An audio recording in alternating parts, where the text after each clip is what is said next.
BNP কেন জুলাইয়ের মালিকানা জামায়াত এনসিপির হাতে তুলে দিচ্ছে, এরকম একটা সংবাদ শিরোনাম বা উপসম্পাদকীয়তা দেখলাম প্রথম আলোতে। তো জিনিসটা আমার কাছে একটু ইন্টারেস্টিং মনে হয়েছে। যদিও ওরা এটা নিয়ে অনেক আলোচনা করেছে, আমি সেটাতে বায়াসড হব না, মানে ওদের আলোচনায় যাব না। বাট আমার কয়েকটা যে থট আছে এই সম্বন্ধে সেটা একটু আলোচনা করব। তা আপাত দৃষ্টিতে গণ অভ্যুত্থানের পর থেকে, বিশেষ করে ইলেকশনের পর থেকে বা বিএনপি সরকার গঠনের পর থেকে জামায়াত এনসিপি অলমোস্ট 100% ক্রেডিট নিচ্ছে গণ অভ্যুত্থানের জন্য। ভাবখানা এমন, এখানে বিএনপি টিএনপি বলে কথা নয়, শুধু ওরাই করেছে। কিন্তু আসল সত্যি কথা আমরা জানি যে শুধুমাত্র এনসিপি জামাত এই গণ অভ্যুত্থানে অংশ নেয়নি। বিএনপি যদি না থাকতো 100%, তাহলে এই গণ অভ্যুত্থান জীবনেও সার্থক হতো না, বিকজ দেশের একটা বৃহৎ অংশ বিএনপি করে। এটা যেমন সত্য, আরও একটা কঠিন সত্য কথা হচ্ছে শুধুমাত্র দেশের জনগণ না, আমাদের দেশের জনগণ যারা বিশ্বের বিভিন্ন দেশে বসবাস করেন তারা পর্যন্ত সাংঘাতিকভাবে এই গণ অভ্যুত্থানে অংশগ্রহণ করেছিলেন, ডাইরেক্টলি ইনডাইরেক্টলি। আপনার দেশে যারা আছেন অনেকে হয়তো জানেন যে আমরা সোশ্যাল মিডিয়া যারা কাজ করি, ছোট বড় যে যার জায়গা থেকে যেটুকুন সম্ভব আমরা করেছি, প্লাস বাংলাদেশের অনেক মানুষ বিশ্বের বড় বড় দেশের প্রত্যেকটা জায়গায় এই হাই কমিশনের সামনে, এম্বাসির সামনে নানা রকম মিছিল মিটিং করে নয়েজ করার সৃষ্টি করার চেষ্টা করেছে। তো এই সব দেশীয় ইন্টারন্যাশনাল বিভিন্নভাবে সবাই যখন একসাথে হয়েছিল, সেই কারণেই এই গণ অভ্যুত্থানটা সম্ভব হয়েছিল। বিষয় হচ্ছে আমরা তো ধরেন আম আদমি জনসাধারণ, আমরা অংশগ্রহণ করি, পরে আমাদের আর ক্রেডিট থাকে না বা দরকারও নেই, কিন্তু রাজনৈতিক দলগুলি তো ক্রেডিট নেওয়ার চেষ্টা করে। ইন্টারেস্টিংলি বিএনপি খুব বেশি এই ক্রেডিট নেওয়ার চেষ্টা করে না, মানে এটা নিয়ে ওরা অত বেশি জোরও করে না। ওরা যে দলগতভাবে এইসবের মধ্যে ছিল সেটা করে না। সেই জিনিসটাই হচ্ছে মোস্ট ফ্যাসিনেটিং। তো সেটা কি, আমার ধারণা কিছু কিছু ক্ষেত্রে দেখবেন ইন্ডিভিজুয়াল পর্যায়েও কিছু কিছু ক্ষেত্রে আসল ক্রেডিট পাওয়া যায় কাজ করে অথচ ক্রেডিট না নিয়ে। মানে আপনি যদি ক্রেডিট না চান কিন্তু সুন্দরভাবে কাজ করে যান, একটা সময় এসে সেটার ক্রেডিট এমনিতেই আপনার ঘরে আসে। তো বিএনপির বেলা অনেকটা সেরকম হয়েছে।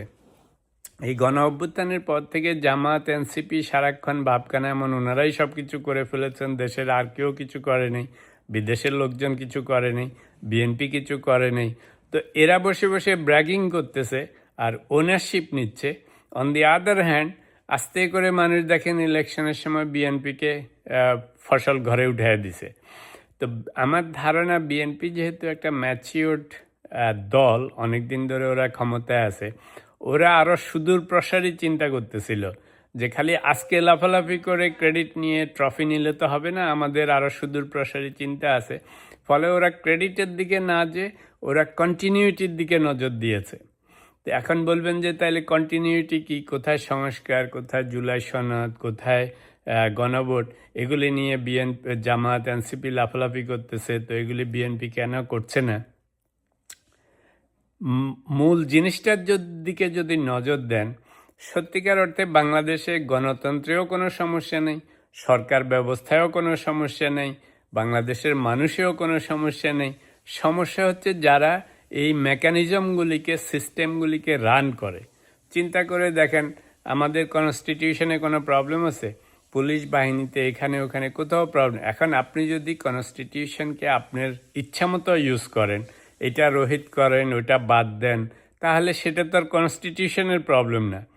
পুলিশ বাহিনীকে বা পুলিশের চিফকে আপনি যদি আপনার পছন্দ মতো বসান, এবং যারা এত বড় বড় পজিশনে যায় তারপরেও যদি তারা রাজনৈতিক দলগুলি বা রাজনৈতিক নেতৃত্বের আশেপাশে ঘুরঘুর করে, তাদের তাবেদারি করে, সেটা তো আমাদের পুলিশ বাহিনীর সমস্যা না, সেটা হচ্ছে যে ইন্ডিভিজুয়ালের সমস্যা।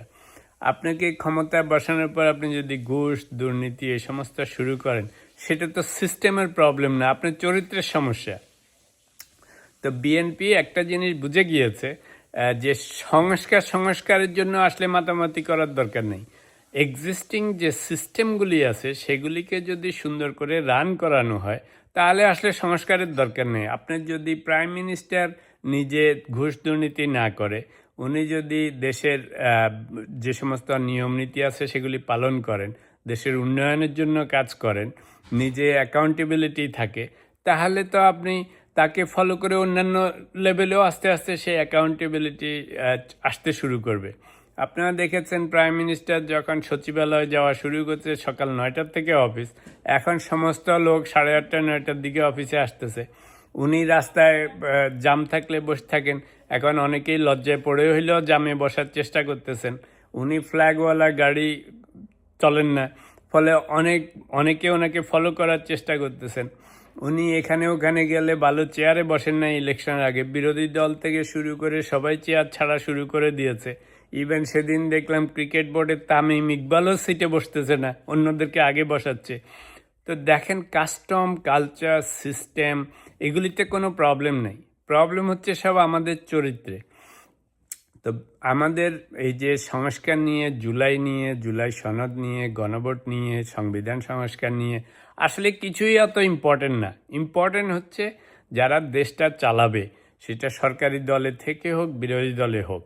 তো এখন যেমন ধরেন ইলেকশন হয়েছে, মাত্র সরকার গঠন হয়েছে কয়দিন, পার্লামেন্টে প্রথম অধিবেশন হচ্ছে।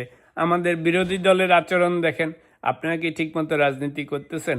আপনারা মাত্র ইলেক্টেড হয়ে এসছেন, এখন সুন্দর করে সরকারের সাথে বসে যেখানে যেটা একসাথে করা যায় সেটা করবেন। তা না, আপনারা এখনই মার কাট করতেছেন, এখনই একে ফেলে দিবেন, ওকে এটা বলে সরকারকে গালাগালি করতেছেন, প্রাইম মিনিস্টারকে গালাগালি করতেছেন, কুলাঙ্গার বলতেছেন, হেন কিছু নাই বলতেছেন না। তা আপনারা তো আপনাদের দায়িত্বও পালন করতেছেন না। সংস্কার করে দিলে কি হবে? সেই আপনারাই তো এইসব কারবার করবেন। তো পয়েন্টটা হচ্ছে যে এই জামাত এনসিপিকে বরং এই ইয়ের ক্রেডিট দিয়ে আমার মতে ভালোই হয়েছে, এগুলি এটা নিয়েই থাকুক। আমি এক সময় বলেছিলাম কোনো একটা ভিডিওতে যে বঙ্গবন্ধু শেখ মুজিবুর রহমানের যে সম্মান বাংলাদেশে ছিল, দোষ ত্রুটি থাকা সত্ত্বেও, সরকারে থাকলে দোষ ত্রুটি হবে, কিন্তু অফিসে, আদালতে, রাস্তায় ঘাটে সারাক্ষণ ওনার হাজারো লক্ষ কোটি ছবি টাঙ্গিয়ে প্রতিটা জিনিসে ওনার নাম নিয়ে ওনাকে দলীয়করণ করে বেচারার মান সম্মান সব ধূলিসাৎ করে দেওয়া হয়েছে। আর যদি ওনাকে আলাদা করে রেখে দেওয়া হতো তাহলে ওনার সম্মান ঠিকই থাকতো। এখন যেমন তারেক রহমানের একটা জিনিস আমি অ্যাপ্রিসিয়েট করি, যে খালেদা জিয়া এবং জিয়া রহমানকে সব জায়গায় ইউজ করতেছে না। তাতে সুবিধা হচ্ছে, খারাপ ভালো যা হবে তারেক রহমানের সেটা ওনার উপর দিয়ে যাবে। ওই দুইজনের যে ওনাদের যে একটা নাম কাম সম্মান আছে সেটা ওনাদের জায়গায় থাকবে। তো এইটা বঙ্গবন্ধুর বেলায় করলে বঙ্গবন্ধু এখনও সবার কাছে সম্মানিত ব্যক্তি হিসাবে থাকতেন। আচ্ছা, আর এনসিপি জামাতকে এই যে জুলাইয়ের ক্রেডিট দেওয়াতে একদিকে ভালোই হয়েছে, দলীয়করণ করতে থাকুক, করতে করতে জুলাই সম্বন্ধে, গণ অভ্যুত্থান সম্বন্ধে যত ভালো খারাপ হয়েছে সব ওদের ঘাড়েই যাচ্ছে। এখন পুলিশ হত্যার বিচার হবে শুনলে ওদের যেরকম আত্মা উড়ে যাচ্ছে, বিএনপিওয়ালারা অত টেনশনে নেই, আমরা সাধারণ মানুষও অত টেনশনে নেই, কারণ আমাদের তো ক্রেডিট দেয়ও নেই, আমরা নিয়েও নেই। ওরা সব ক্রেডিট নিয়েছে, এখন যত কিছু হবে ওদের ঘাড়ে এসে পড়বে। গণ অভ্যুত্থানের পরে সরকারে গিয়েছে, তাও এনসিপির লোকজন গিয়েছে, জামাত গিয়েছে, এখন ওনারা 100% যেমন ক্রেডিট নিচ্ছে, সেখানে যা কিছু হয়েছে সেগুলির দোষ ত্রুটিও ওনাদের। তো বরং বিএনপি, জামাত, এনসিপিকে জুলাইয়ের যে ক্রেডিট দিয়ে দিচ্ছে, মালিকানা দিয়ে দিচ্ছে, এতে অ্যাকচুয়ালি বিএনপির রাজনৈতিক দল হিসাবে রাজনীতির যে একটা ম্যাচুরিটি আছে সেটার প্রমাণ পাওয়া যায়। এই সমস্ত ক্রেডিট না নেওয়াই ভালো। যে ফল পাওয়ার দরকার ছিল, ফল পেয়ে গেছি, কেমনে ফল আসছে এটা নিয়ে ক্রেডিট নিতে হয় না। গণ অভ্যুত্থানকে এখন মনে হচ্ছে খুব ভালো জিনিস, কিন্তু ওভার টাইম দেখবেন যে এই সবার কপালে শনি আছে, পরবর্তীকালে দেখবেন, এখন না, আরও 5, 10, 15, 20 বছর পরে। তো আমার মতে বিএনপি এবং তারেক রহমানরা বরং জুলাইকে সাপোর্ট করে, ওন করে, কিন্তু ক্রেডিটের জন্য পাগল হচ্ছে না। এটা একটা ভালো দিক, এটা একটা ম্যাচুরিটি। আর বিরোধী দলকে বলবো যে সংস্কার করে মাথা গরম করে কোনো লাভ নেই, বরং ক্ষমতায় যে এসছেন, আপনাদের যে দায়িত্ব সেটা সুন্দর করে পালন করেন, সরকারকে সাপোর্ট করেন, যে সমস্ত জিনিস মিউচুয়ালি অ্যামিকেবলি করা যায় সেগুলি করেন। কারণ আপনাদের এই সমস্ত এই চিল্লাচিল্লি, অপব্যবহার, গালাগালি এই সমস্ত কুসংস্কারের জন্যই ওই সংস্কারের প্রয়োজন হচ্ছে। আসলে সংস্কারের কোনো দরকারই নেই।